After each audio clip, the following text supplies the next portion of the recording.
हितोपदेश में हम पुत्र के लक्षण पढ़ रहे हैं कि पुत्र कैसा होना चाहिए, कैसा पुत्र होना सार्थक है और किस प्रकार के पुत्र का जन्म लेना निरर्थक है। ये इस क्रम में आगे हम आज पढ़ेंगे। अर्थागमो नित्यमरोगिता च प्रिया च भार्या प्रियवादिनी च वश्यश्च पुत्रो अर्थकरी च विद्या षट जीव लोकेशु सुखानि राजन।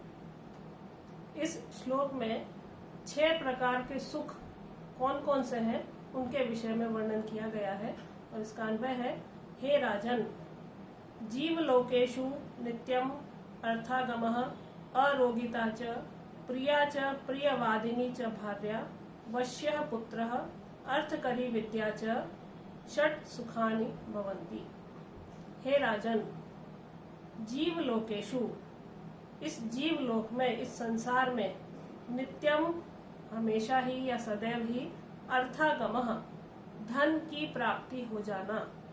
6 सुख कौन कौन से हैं उसके विषय में हम पढ़ रहे हैं कि संसार में सदैव अर्थागमः अर्थ का आगम हो जाना, धन का मिल जाना, अरोगिता स्वस्थ शरीर होना, किसी प्रकार का रोग न होना या निरोगी होना, प्रिया च प्रियवादिनी च भार्या, प्रिया प्रेम करने वाली और प्रियवादिनी प्रिय बोलने वाली पत्नी हो, वश्यः पुत्रः सदैव वश में रहने वाला या आज्ञाकारी पुत्र हो, अर्थकरी विद्या च और अर्थकरी धर्म अर्थ काम मोक्ष आदि पुरुषार्थों को प्रदान करने वाली विद्या हो।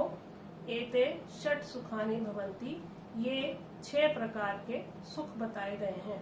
तो इस संसार में सदैव धन की प्राप्ति होना, शरीर का सदैव निरोग रहना, प्रेम करने वाली और प्रिय बोलने वाली पत्नी का होना, आज्ञाकारी पुत्र होना और 4 पुरुषार्थ जो बताए गए हैं, धर्म अर्थ काम और मोक्ष, इन चारों को प्रदान करने वाली विद्या यदि किसी के पास है तो वही वास्तव में सुखी है, क्योंकि संसार में 6 प्रकार के सुख यही माने गए हैं। इसमें व्याकरण है अरोगी, न रोगी इति अरोगी, इसमें नए समास है।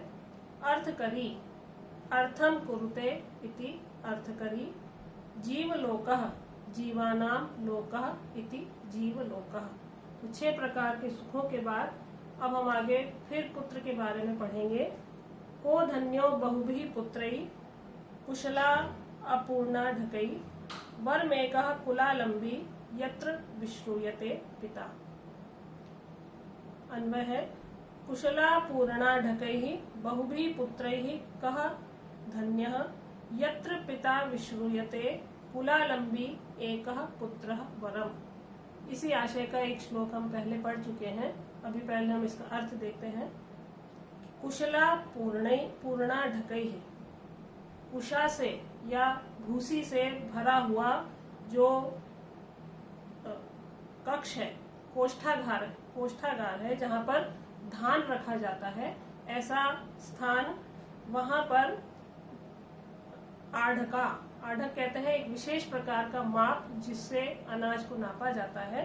तो धान के कोष्ठ में या धान के कक्ष में नाप की तरह भरे जाने वाले पुत्रों के समान कह धन्य, कौन अपने आप को धन्य मानता है, यत्र पिता विश्रूयते, जिसका पिता विश्रूयते प्रसिद्ध होता है, कुलालंबी कुल का आलंबन या कुल को प्रसिद्धि दिलाने वाला, एकः पुत्रः वरम, एक ही पुत्र वरम श्रेष्ठ होता है।